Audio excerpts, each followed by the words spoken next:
اعوذ باللہ من الشیطان اللعین الرجیم، بسم اللہ الرحمن الرحیم۔ حنظلہ غسیل الملائکہ، یہ کون شخص تھا؟ یہ رسول خدا صلی اللہ علیہ وآلہ وسلم کا ایک ایسا جوان صحابی جس کا نام حنظلہ بن ابی عامر، یہ قبیلہ اوس سے اس کا تعلق تھا۔ اس کی شادی ہوتی ہے، شب زفاف اپنی بیوی کے پاس جاتا ہے، رات اپنی بیوی کے پاس گزارتا ہے۔ صبح اسے خبر ملتی ہے کہ اسلام کا لشکر جنگ احد کے لیے نکل چکا ہے اور چلا گیا ہے۔ یہ فوراً اپنے بستر سے اٹھتا ہے اور فوراً اپنی تلوار اٹھا کر بھاگنا چاہتا ہے، لیکن اس کی زوجہ نے رات کو عالم رؤیا میں مشاہدہ کیا تھا کہ میرا شوہر اس جنگ میں جا کر شہید ہو جائے گا، لہٰذا اس کا دامن تھامتی ہے، 4 افراد کو بلاتی ہے جو بطور گواہی دیں کہ اس حنظلہ نے رات میرے ساتھ گزاری ہے اور اپنی شب زفاف کو اس نے کمپلیٹ کیا ہے۔ یہ حنظلہ جو ہے وہ بغیر غسل کیے ہوئے بھاگ جاتا ہے جنگ احد کی طرف اور میدان احد کی طرف۔ ابو سفیان پر غالب آ جاتا ہے۔ ابو سفیان کا سر اس کے بدن سے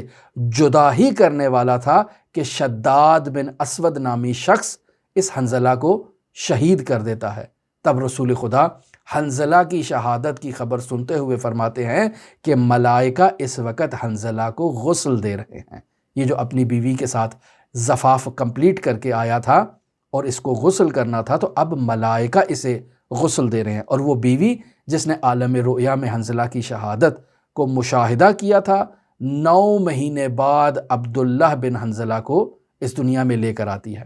اور اس طرح سے عبداللہ اور عبداللہ کی باقی جتنی بھی نسل ہیں وہ بنی غسیل الملائکہ کے عنوان سے جو ہیں وہ یاد کیے جاتے ہیں۔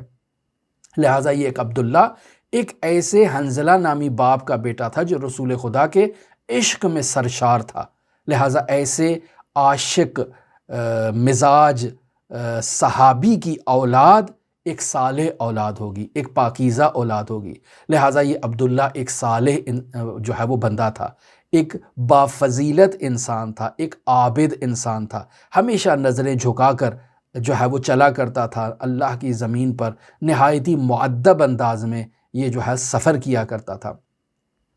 لہٰذا آپ دیکھیں کہ حنظلہ نے صرف 1 رات اپنی بیوی کے ساتھ گزاری، اور جیسے ہی اس کو خبر ملتی ہے کہ لشکر اسلام حرکت کر چکا ہے، تو حنظلہ کے پاس جواز موجود تھا کہ ابھی کل ہی رات تو میری شادی ہوئی ہے، ابھی تو میں نے جو ہے وہ زفاف کا غسل بھی نہیں کیا ہے، میرے پاس مجوز موجود ہے، یہ حرکت جہاد کو مؤخر کر سکتا تھا، تاخیر کر سکتا تھا، میدان جہاد میں جانے کے لیے بہانہ پیش کر سکتا تھا، لیکن رسول خدا صلی اللہ علیہ وآلہ وسلم کی محبت اور حکم جہاد سے اس کا وجود سرشار تھا۔ اس قدر رسول خدا کی محبت کی جڑیں اس حنظلہ کے وجود میں مضبوط ہو چکی تھیں کہ وہ شب زفاف جو انسان کے لیے لذیذ ترین رات ہوتی ہے، اور پھر یہ 1 رات نہیں، اس کو انسان مزید آگے جاری رکھ سکتا ہے، ان سب کو ٹھوکر مار کر رسول خدا کی محبت میں حکم جہاد کو عملی جامہ پہنانے کے لیے میدان جہاد میں جاتا ہے اور جا کر